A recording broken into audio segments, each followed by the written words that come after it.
ಎಲ್ಲರಿಗೂ ನಮಸ್ಕಾರ. ನಾನು ನಿಮ್ಮೊಂದಿಗೆ ಚರ್ಚಿಸಲು ತಂದಿರುವಂತಹ ಪಾಠ ಭಾರತದ ಪ್ರಮುಖ ಕೈಗಾರಿಕೆಗಳು. ಈ ಪಾಠದಲ್ಲಿ 1-2 ಮಾರ್ಕ್ಗಳ ಪ್ರಶ್ನೋತ್ತರಗಳು ಬಂದಿವೆ. ಚೆನ್ನಾಗಿ ಅಭ್ಯಾಸ ಮಾಡಿಕೊಳ್ಳೋಣ. ಕಲಿಕಾಂಶಗಳು ಭಾಳಷ್ಟು ಇದ್ದಾವೆ ಈ ಪಾಠದಲ್ಲಿ. ಕೈಗಾರಿಕೆಗಳಲ್ಲಿ ವಿಧಗಳನ್ನು ನೋಡಿದರೆ ಬಂಡವಾಳ ಹೂಡಿಕೆಯನ್ನು ಆಧರಿಸಿ ಕೈಗಾರಿಕೆಗಳನ್ನು ವಿವಿಧ ಪ್ರಕಾರಗಳಾಗಿ ವಿಂಗಡಿಸಲಾಗಿದೆ. ದೊಡ್ಡ ಪ್ರಮಾಣದ ಕೈಗಾರಿಕೆಗಳು, ಮಧ್ಯ ಪ್ರಮಾಣದ ಕೈಗಾರಿಕೆಗಳು, ಸಣ್ಣ ಪ್ರಮಾಣದ ಕೈಗಾರಿಕೆಗಳು. ಕಚ್ಚಾ ವಸ್ತುಗಳನ್ನು ಆಧರಿಸಿ ಕೈಗಾರಿಕೆಗಳನ್ನು ವಿವಿಧ ಪ್ರಕಾರಗಳಾಗಿ ವಿಂಗಡಿಸಲಾಗಿದೆ. ವ್ಯವಸಾಯ ಆಧಾರಿತ ಕೈಗಾರಿಕೆ, ಖನಿಜ ಆಧಾರಿತ ಕೈಗಾರಿಕೆ, ಅರಣ್ಯ ಆಧಾರಿತ ಕೈಗಾರಿಕೆ, ರಾಸಾಯನಿಕ ಕೈಗಾರಿಕೆ. ಈಗ ಭಾರತದ ಕೈಗಾರಿಕಾ ವಲಯಗಳನ್ನು ನೋಡೋಣ. ಭಾರತದ ಕೈಗಾರಿಕಾ ವಲಯಗಳು ಯಾವುವು, ಎಷ್ಟು ಅಂತ ಪ್ರಶ್ನೆ ಕೇಳ್ತಾರೆ.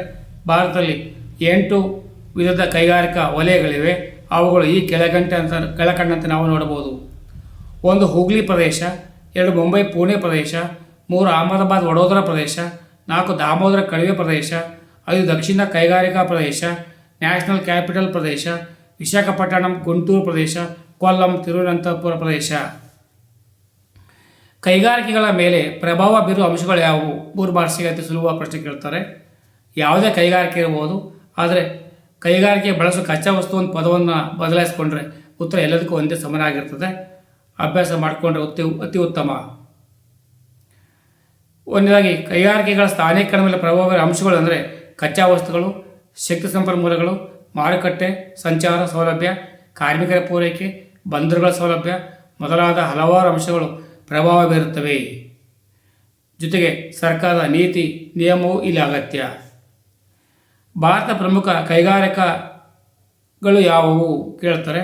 ಇಲ್ಲಿ ಭಾರತ ಪ್ರಮುಖ ಕೈಗಾರಿಕೆಗಳು ಯಾವುವು ಅಂತೇಳಿದ್ರೆ ಖನಿಜ ಆಧಾರಿತ ಕೈಗಾರಿಕೆಗಳು, ಕೃಷಿ ಆಧಾರಿತ ಕೈಗಾರಿಕೆಗಳು, ಜ್ಞಾನಾಧಾರಿತ ಕೈಗಾರಿಕೆಗಳನ್ನು ನೋಡ್ಬೋದು. ಭಾರತದ ಒಟ್ಟು 9 ಬೃಹತ್ ಕಬ್ಬಿಣ ಉಕ್ಕಿನ ಕೈಗಾರಿಕೆಗಳಿವೆ. 1870ರಲ್ಲಿ ಪಶ್ಚಿಮ ಬಂಗಾಳದಲ್ಲಿ ಕುಲ್ಟಿ ಎಂಬಲ್ಲಿ ಬೆಂಗಾಲ್ ಐರನ್ ಕಂಪನಿ ಲಿಮಿಟೆಡ್ ಸ್ಥಾಪನೆಯಾಯಿತು.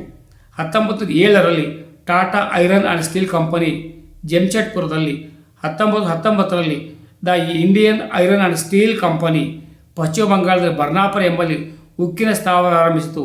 1923ರಲ್ಲಿ ಮೈಸೂರು ರಾಜ್ಯ ಸಂಸ್ಥಾನವು the Mysore iron and steel industries limited ಭದ್ರಾವತಿಯಲ್ಲಿ ಸ್ಥಾಪಿಸಲ್ಪಟ್ಟಿತು. ಪ್ರಸ್ತುತ ನಮ್ಮ ಭಾರತದಲ್ಲಿರುವ ಪ್ರಮುಖ ಕಬ್ಬಿಣ ಮತ್ತು ಉಕ್ಕಿನ ಕೈಗಾರಿಕೆಗಳು: ಟಾಟಾ ಕಬ್ಬಿಣ ಉಕ್ಕಿನ ಕೈಗಾರಿಕೆ ಟಿಸ್ಕೋ, ಜೆಮ್ಶೆಡ್ಪುರ, ಜಾರ್ಖಂಡ್ ರಾಜ್ಯ, ಜಾರ್ಖಂಡ್ನ Jamshedpur. Indian iron steel company IISCO, ಪಶ್ಚಿಮ ಬಂಗಾಳದ Burnpur. Visvesvaraya iron and steel company Karnataka Bhadravati, VISCO. Bhilai steel plant Bhilai, Chhattisgarh, Bhilai. Rourkela steel plant Rourkela, Odisha ರಾಜ್ಯ. Durgapur steel plant Durgapur, Pashchima Bangala. Bokaro steel plant Bokaro, Jharkhand. Salem steel plant Salem, Tamil Nadu. Visakhapatnam steel plant Visakhapatnam, Andhra Pradesh. ಈಗ ಹತ್ತಿ ಬಟ್ಟೆ ಕೈಗಾರಿಕೆ ನೋಡುವ. ವಿವಿಧ ಬಗೆಯ ನಾರುಗಳಿಂದ ಬಟ್ಟೆಯನ್ನು ತಯಾರಿಸುವುದನ್ನು ಜವಳಿ ಕೈಗಾರಿಕೆ ಎಂದು ಕರೆಯುವರು. ಜವಳಿ ಕೈಗಾರಿಕೆ ಎಂದರೆ ವಿವಿಧ ಬಗೆಯ ನಾರುಗಳಿಂದ ಬಟ್ಟೆಯನ್ನು ತಯಾರಿಸುವುದನ್ನು ಜವಳಿ ಕೈಗಾರಿಕೆ ಎಂದು ಕರೆಯುವರು. ಜವಳಿ ಕೈಗಾರಿಕೆಯಲ್ಲಿ ಹತ್ತಿ ಬಟ್ಟೆ ಕೈಗಾರಿಕೆ, ಸೆಣಬಿನ ಕೈಗಾರಿಕೆ, ರೇಷ್ಮೆ ಕೈಗಾರಿಕೆ, ಉಣ್ಣೆ ಬಟ್ಟೆ ಕೈಗಾರಿಕೆ ಮತ್ತು ಕೃತಕ ನಾರಿನ ತಯಾರಿಕಾ ಘಟಕಗಳು ಬರುತ್ತವೆ. 1854ರಲ್ಲಿ ಮುಂಬೈ ಹಾಗೂ ಬಾರೋಚ್ ಗಳಲ್ಲಿ ಸ್ಥಾಪಿಸಲ್ಪಟ್ಟವು.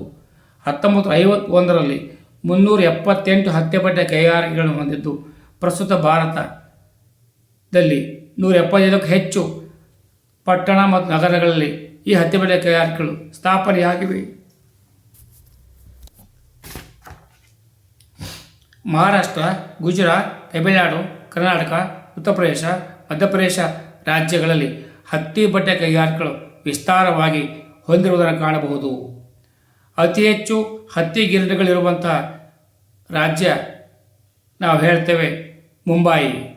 ಇದನ್ನು ಮ್ಯಾಂಚೆಸ್ಟರ್ ಎಂದು ಕರೀತಾರೆ. ಮ್ಯಾಂಚೆಸ್ಟರ್ ಎಂಬುದು ಇಂಗ್ಲೆಂಡಿನ ಅತಿ ಪ್ರಮುಖ ಹತ್ತಿ ಬಟ್ಟೆ ಕೈಗಾರಿಕೆ ಕೇಂದ್ರ. ಈ ಮುಂಬೈಯನ್ನು ಭಾರತ ಕಾಟನ್ ಪೊಲೀಸ್ ಅಂತಲೂ ಕೂಡ ಕರೀತಾರೆ. ಯಾಕೆಂದರೆ ಮುಂಬೈನಲ್ಲಿ ನಾಗ್ಪುರ, ಸೋಲಾಪುರಗಳಲ್ಲಿ ಹತ್ತಿ ಬಟ್ಟೆ ಕೈಗಾರಿಕೆಗಳು ಇರೋದನ್ನು ನಾವು ನೋಡ್ತೇವೆ. ಉತ್ತರ ಪ್ರದೇಶದಲ್ಲಿ ಕಾನ್ಪುರ, ಆದರೆ ಮಧ್ಯಪ್ರದೇಶದಲ್ಲಿ ಇಂದೋರ್, ಗುಜರಾತ್ನ ಸೂರತ್, ತಮಿಳುನಾಡು ಕೊಯಂಬತ್ತೂರು, ಸೇಲಂ, ಚೆನ್ನೈ, ಕರ್ನಾಟಕದ ಬೆಂಗಳೂರು, ದಾವಣಗೆರೆ ಹತ್ತಿ ಬಟ್ಟೆಯ ಪ್ರಮುಖ ಕೈಗಾರಿಕೆ ಕೇಂದ್ರಗಳಾಗಿವೆ. ಸಕ್ಕರೆ ಕೈಗಾರಿಕೆ. ಭಾರತವು ಪ್ರಪಂಚದ ಅತಿ ಹೆಚ್ಚು ಸಕ್ಕರೆ ಉತ್ಪಾದನೆ ಮಾಡುವ ಪ್ರಥಮ ಹಾಗೂ ರಫ್ತಿನಲ್ಲಿ ದ್ವಿತೀಯ ಸ್ಥಾನವನ್ನು ಹೊಂದಿದೆ.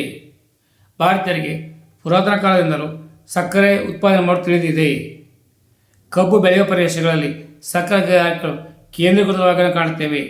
ಭಾರತದ ಗಂಗಾ ನದಿ ಮಧ್ಯ ಪ್ರದೇಶದಲ್ಲಿ ಹೆಚ್ಚು ಸಕ್ಕರೆ ಕೈಗಾರಿಕೆಗಳು ಸ್ಥಾಪನೆಗೊಂಡಿವೆ. ಸಕ್ಕರೆ ಕೈಗಾರಿಕೆ ಹೊಂದಿರುವಂಥ ಪ್ರಮುಖ ರಾಜ್ಯಗಳೆಂದರೆ ಮಹಾರಾಷ್ಟ್ರ, ಉತ್ತರ ಪ್ರದೇಶ, ತಮಿಳುನಾಡು, ಕರ್ನಾಟಕ, ಆಂಧ್ರ ಪ್ರದೇಶ. ಭಾರತ ಒಟ್ಟು 700ಕ್ಕೂ ಹೆಚ್ಚು ಸಕ್ಕರೆ ಕೈಗಾರಿಕೆಗಳಿವೆ. ಅಲ್ಯೂಮಿನಿಯಂ ಕೈಗಾರಿಕೆ. ಅಲ್ಯೂಮಿನಿಯಂ 1986ರಲ್ಲಿ ಶೋಧಿಸಲ್ಪಟ್ಟಿತು. ಕಬ್ಬಿಣೇತರ ಲೋಹಗಳಲ್ಲಿ ಅಲ್ಯೂಮಿನಿಯಂ ಅತಿ ಮುಖ್ಯವಾದುದು. ಅಲ್ಯೂಮಿನಿಯಂ ಕೈಗಾರಿಕೆಗಳು ದೇಶದ ಕೆಲವೇ ಸ್ಥಳಗಳಲ್ಲಿ ಮಾತ್ರ ಸ್ಥಾಪಿಸಲ್ಪಟ್ಟಿವೆ. ವಿದ್ಯುತ್ ಶಕ್ತಿ ದೊರೆಯುವಿಕೆ, ಬಾಕ್ಸೈಟ್ ಪೂರೈಕೆ, ಇತರ ಲೋಹ ಮತ್ತು ಬಂಡವಾಳದ ಪೂರೈಕೆ ಇದ್ರೆ ಮಾತ್ರ ಅಲ್ಯೂಮಿನಿಯಂ ಕೈಗಾರಿಕೆಯನ್ನು ನಾವು ಸ್ಥಾಪನೆ ಮಾಡ್ಬೋದು. ಭಾರತದಲ್ಲಿ ಒಡಿಶಾ, ಜಾರ್ಖಂಡ್, ಛತ್ತೀಸ್ಗಢ, ಮಧ್ಯಪ್ರದೇಶ, ಗುಜರಾತ್, ಮಹಾರಾಷ್ಟ್ರ, ಕರ್ನಾಟಕಗಳಲ್ಲಿವೆ. ಕಾಗದ ಕೈಗಾರಿಕೆ. ಭಾರತದಲ್ಲಿ ಮೊದಲು ಕಾಗದದ ಕಾರ್ಖಾನೆಯು 1840ರಲ್ಲಿ ಪಶ್ಚಿಮ ಬಂಗಾಳದ ಸೇರಂಪುರದಲ್ಲಿ ಹೂಗ್ಲಿ ನದಿಯ ದಡದಲ್ಲಿ ಸ್ಥಾಪನೆಗೊಂಡಿತು. 1867ರಲ್ಲಿ ಮತ್ತೊಂದು ಕಾರ್ಖಾನೆಯು ಕೋಲ್ಕತ್ತಾದ ಬಳಿ ಇರುವ ಬಾಲಿ ನಗರದ ಆರಂಭಗೊಂಡಿತು. ಅರಣ್ಯಗಳಿಂದ ದೊರೆಯುವ ಬಿದಿರು, ಮರದ ತಿರುಳು, ಹುಲ್ಲು ಕಾಗದ ತಯಾರಿಕೆಯಲ್ಲಿ ಬಳಸುವ ಪ್ರಮುಖ ಕಚ್ಚಾ ವಸ್ತುಗಳಾಗಿವೆ. ಮಹಾರಾಷ್ಟ್ರದ ಮುಂಬೈ, ಪುಣೆ, ಅಮರಾವತಿ, ನಾಗ್ಪುರ, ನಾಸಿಕ್, ಕರಾಡ್, ಆಂಧ್ರ ಪ್ರದೇಶ, ರಾಜಮಹೇಂದ್ರಂ, ತಿರುಪತಿ, ಉತ್ತರ ಪ್ರದೇಶ ಇವು ಕಾಗದ ಉತ್ಪಾದನೆ ಮಾಡುವ ಕೈಗಾರಿಕೆಗಳಾಗಿವೆ. ನ್ಯೂಸ್ ಪ್ರಿಂಟ್ ಕಾಗದವನ್ನು ನಾವು ನಾರ್ವೆ, ಸ್ವೀಡನ್, ಕೆನಡಾ, ಅಮೆರಿಕ ಸಂಯುಕ್ತ ಸಂಸ್ಥಾನದಿಂದ ಆಮದು ಮಾಡಿಕೊಳ್ಳುತ್ತಿದ್ದೇವೆ. ಜ್ಞಾನಾಧಾರಿತ ಕೈಗಾರಿಕೆಗಳು. ಭಾರತ ಪ್ರಸ್ತುತ ಅತಿ ವೇಗವಾಗಿ ಬೆಳವಣಿಗೆ ಹೊಂದುತ್ತಿರುವ ಕೈಗಾರಿಕೆಗಳೆಂದರೆ ಮಾಹಿತಿ ತಂತ್ರಜ್ಞಾನ ಕೈಗಾರಿಕೆ. ಇವುಗಳನ್ನು ನಾವು ಜ್ಞಾನಾಧಾರಿತ ಕೈಗಾರಿಕೆ ಎಂದು ಕರೆಯುತ್ತೇವೆ.